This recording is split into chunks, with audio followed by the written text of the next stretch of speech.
जयकारा बोल मेरे श्री गुरु महाराज की जय। श्री अमर ज्योति दर्शन ग्रंथ, श्री प्रयागधाम कृपा कटाक्ष। महापुरुषों की अगम संकेतात्मक वाणी को समझ पाना मन बुद्धि वाणी से परे है। वह त्रिकालदर्शी भविष्य की घटनाओं को उजागर करते हैं, जिसमें सेवकों का कल्याण निहित होता है। वह परमार्थ में तत्पर पग पग पर चिताते हैं, विषम परिस्थितियों से उबरने तथा सर्वदा सुरक्षित रहने का पथ दर्शाते हैं। जो सेवक जन श्री वचनों के रहस्यों को समझकर उन पर आचरण करते हैं, विघ्न बाधाएं उनसे कोसों दूर रहती है। जरा सी असावधानी से कठिनाइयों में पड़कर सुमरन ध्यान करते हुए श्री सतगुरु देव जी महाराज को स्मरण करते हैं तो भक्त वत्सल महाप्रभु जी अंग संग सेवकों की संभार करते हैं। ऐसे समय में सेवक जन श्री वचनों को स्मरण कर यही कहते हैं कि महाप्रभु जी के उपकारों से कभी उऋण नहीं हो सकते। श्री सतगुरु दाता दयाल जी श्री प्रयागधाम में विराजमान थे। माघी का पर्व मनाने के पश्चात आपने कलकत्ता जाने का कार्यक्रम बनाया।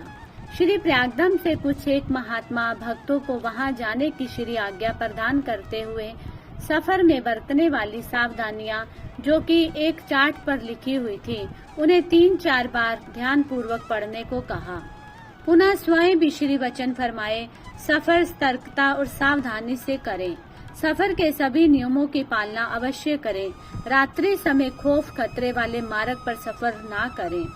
गाड़ी की स्पीड नियंत्रित रखें और पीछे आ रहे वाहन को साइड अवश्य दें। इन सारे आवश्यक नियमों से अवगत करवाकर आपने उन्हें आशीर्वाद प्रदान किया और श्री आज्ञा में दृढ़ रहने का आदेश दिया।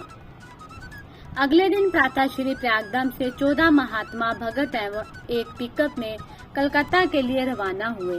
श्री सतगुरु देव जी महाराज के गुणानुवाद गाते हुए तथा भजन सुमिरन करते हुए प्रथम दिन रात्रि समय नागपुर में पहुंचकर आश्रम पर विश्राम किया। बार बार सबके मन में महाप्रभु जी के वचन स्मरण हो आते और परस्पर यही कहते कि ना जाने क्यों इस बार विशेष रूप से सावधान एवं सतर्क रहने की श्री आज्ञा हुई है। दूसरे दिन प्रातः समय यात्रा आरंभ की। सारा दिन यथा समय भोजन आदि कर यात्रा करते रहे।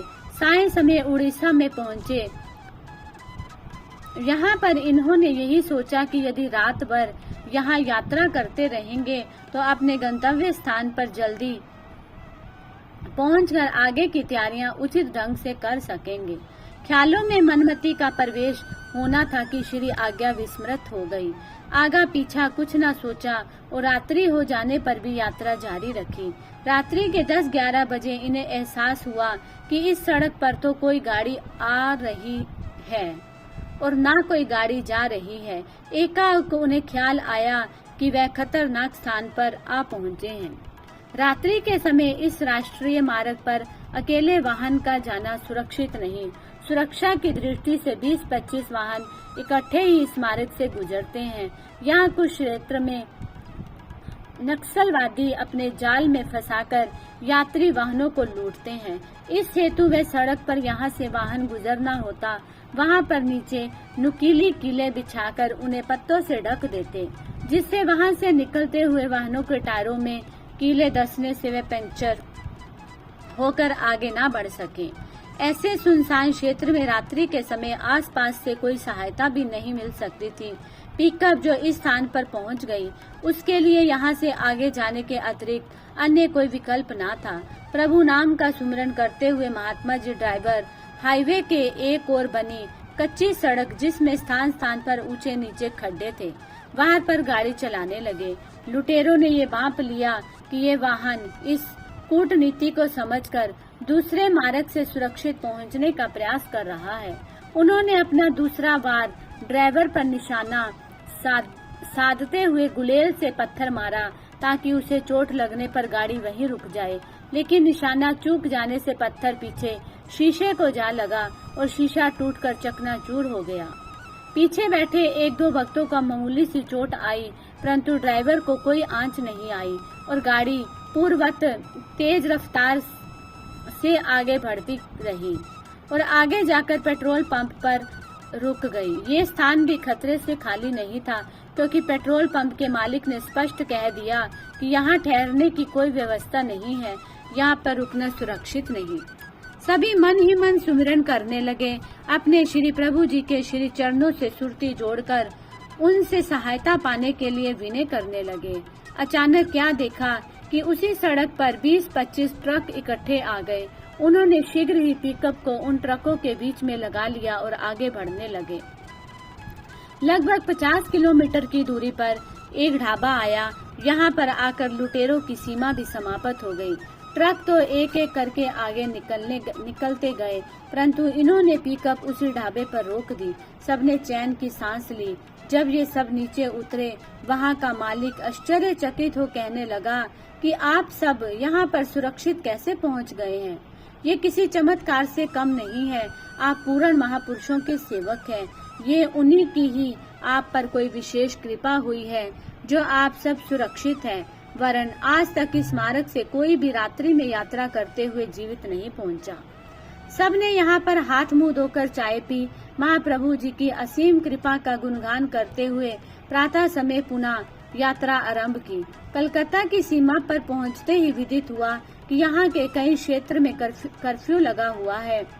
कहीं पर अनुमति लेकर और कहीं पर अवरुद्ध मार्ग को बड़ी कठिनता से पार करते हुए सब काकुड़गाछी सत्यधाम आश्रम पर पहुँचे। यहाँ से फिर हावड़ा प्रीतिधाम आश्रम की ओर प्रस्थान किया। श्री सद्गुरुदेव जी महाराज का 2-3 दिन पश्चात कलकत्ता में शुभ आगमन बड़ी धूमधाम से हुआ। पिकअप में आए हुए गुरुमुखों ने निजी सेवादार को सफर में घटित भयानक परिस्थिति का सारा विवरण सुनाया, जिसके सुनते ही सबके रोंगटे खड़े हो गए। उन्होंने उस रात्रि में श्री प्रयागदम में जो लीला हुई उसका बखान करते हुए कहा कि एक भगत श्री दर्शनों के समय एक टोकरे में कुछ नारियल रखकर ले आया। अभी सत्संग आरंभ भी ना हुआ था कि महाप्रभु जी ने उस टोकरे में से एक एक करके लगातार 14-15 नारियल उठाए और उन्हें सामने जमीन पर फोड़ते गए। ये वही समय था जब लुटेरे पिकअप पर वार कर रहे थे। कंकरों के स्थान पर आपने नारियल फोड़ने की लीला रचाकर सेवकों को सुरक्षित कर दिया। महाप्रभु जी की अपरंपार लीला को कोई कैसे जान सकता है।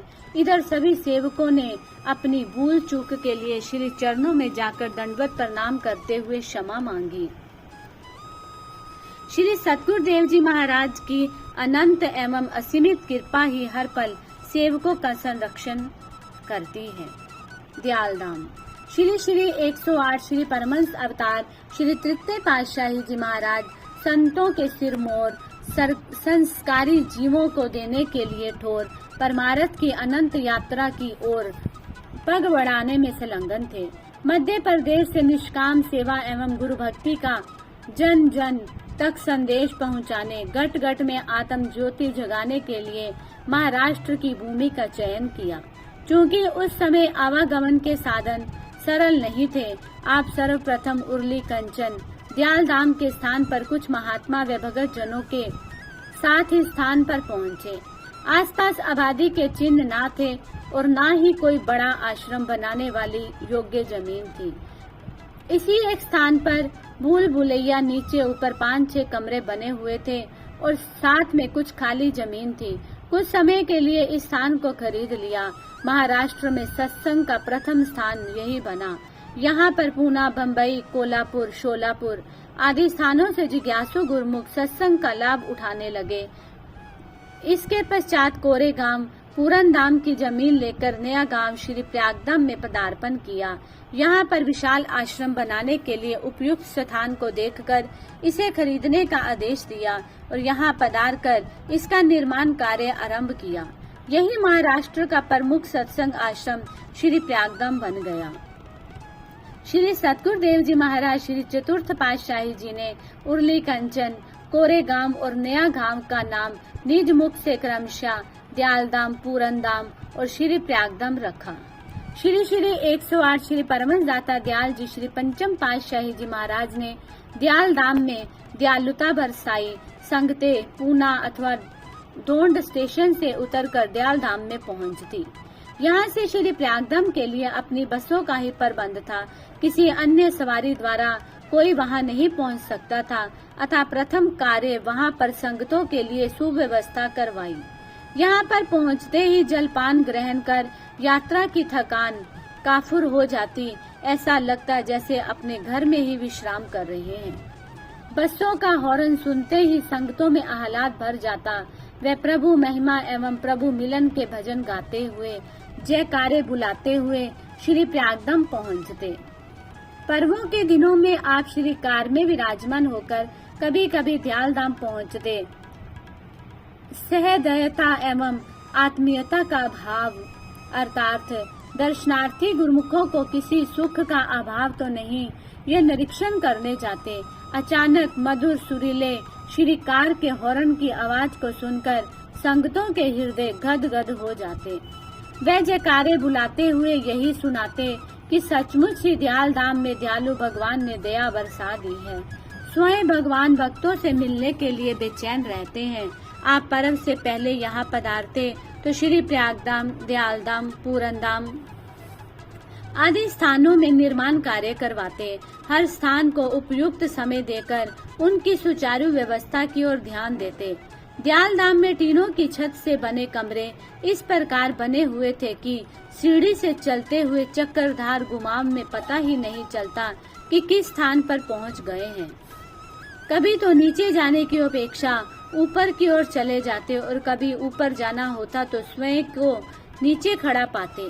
इस स्थान को भूल भुलैया भी कहा जाता था। यहाँ कुछ संगतें भी आई हुई थी।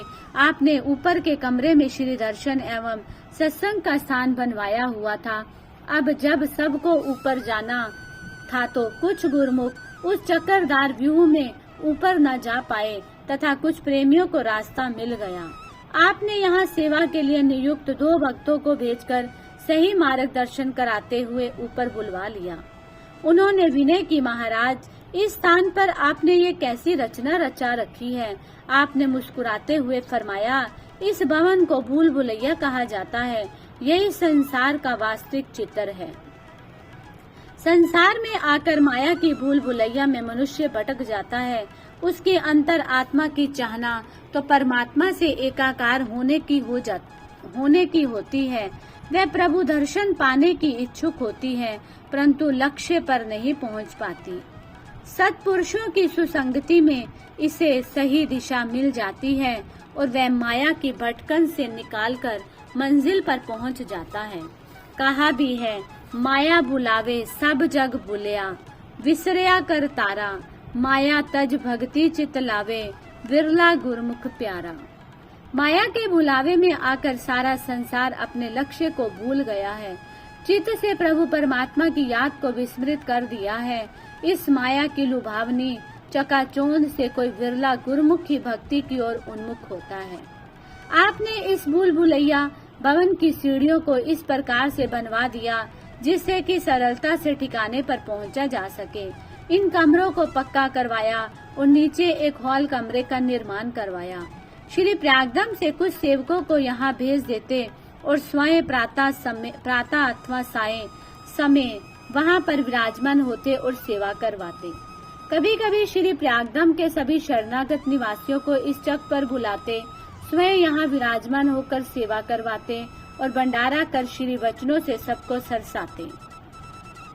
पुरानी टीन की सभी छतों को हटाकर लेंटर डलवाया और दीवारों को प्लास्टर करवाया। यहाँ पर एक कमरे में मंदिर बनवाया ताकि यहाँ रहने वाले गुरुमुख श्री आरती पूजा कर सके और दर्शनार्थी श्री परमहंस महान विभूतियों के श्री दर्शन करने तथा मत्था टेकने का सौभाग्य पा सके। श्री मौज अनुसार लंगर का स्थान बनवाते समय आपने श्री मुख से वचन फरमाए, जल्दी करो जल्दी करो, 2 दिन में ही इस कार्य को पूर्ण करना है। गुरुमुखों की सेवा रंग लाई और सचमुच 2 दिन में लंगर बनकर तैयार हो गया। सबके मन में नया उत्साह था। जय जयकार करते हुए सबने श्री चरणों में दंडवत प्रणाम करते हुए श्री प्रभु जी की प्रसन्नता और आशीर्वाद पाया। इसका शुभ मुहूर्त करते हुए आपने पावन श्री वचनों में फरमाया, श्री अनंतपुर दरबार में के सेवक इसलिए भाग्यशाली और खुशकिस्मत माने जाते हैं कि उनको महापुरुषों के दरबार की सच्ची सेवा करने का सौभाग्य प्राप्त हुआ है। महापुरुषों के जितने स्थान हैं, वे भक्ति के केंद्र बन गए हैं। यहाँ गुरुमुख जन जीवन पर्यंत दरबार की सच्ची सेवा करके जीवन को सफल बना सकते हैं, अपनी आत्मा को उज्जवल बना सकते हैं। ये गुरुमुखों की खुशकिस्मती ही है कि गुरुमुख दिल में सच्ची खुशी भर आनंद में मसरूफ रहते हैं। ऐसा दरबार जो 3 लोक से न्यारा है, आपको उसकी सेवा का सौभाग्य मिला हुआ है। जिस प्रकार दरबार की महान महिमा है, तो गुरुमुखों का क्या फर्ज है कि वह इस वक्त की पूरी कदर करें। ये तन 5 तत्वों से बना है, सब ने इसे छोड़कर चले जाना है। गुरुमुख इस तन से भक्ति कमाकर सच्चा लाभ उठा लेते हैं, जबकि मनमुख अपने समय को नष्ट करके अनमोल श्वासों की पूंजी को व्यर्थ गवा देते हैं। गुरुमुखों को अधिकाधिक भक्ति का लाभ प्राप्त हो सके, महापुरुष इसीलिए ऐसे समागम रच देते हैं जिनसे गुरुमुखों को सच्ची खुशी मिल जाती है। ये लंगर 2 दिन में बनकर तैयार हो गया है। ये सब आप सबकी सेवा का फल है। गुरुमुख इसी प्रकार हर श्वास में सेवा सुमिरन करते हुए जीवन का सच्चा लाभ उठाते हैं। हर्षो उल्लास से पूर्ण गुरुमुख जन गुरु महिमा के गीत गाते हुए श्री सद्गुरुदेव जी महाराज के साथ श्री प्रयागधाम में पहुंच गए। कुछ वर्षों तक दयालधाम दर्शनार्थी संगतों के लिए विश्राम स्थल बना रहा। श्री प्रयागधाम के उत्तरोत्तर विकास के साथ साथ परमार्थ सत्संग से हजारों की संख्या में दर्शनार्थी यहाँ आने का सौभाग्य पाने लगे। उरली कंचन रेलवे स्टेशन पर ट्रेनें रुकने लगी। इसके लिए आपने स्टेशन के समीप ही अन्य क्षेत्र पर आश्रम बनवाया। यहाँ आवश्यकता अनुसार कुछ कमरे, हॉल, स्नान गृह तथा जलपान गृह आदि बनवाए। स्टेशन से आने वाली संगतें यहाँ आती हैं और उन्हें श्री प्रयागधाम ले जाने के लिए बसें तैयार मिलती हैं। महाप्रभु जी के गुणानुवाद गाते हुए प्रेमी जन शीघ्र ही श्री प्रयागधाम पहुँच जाते हैं।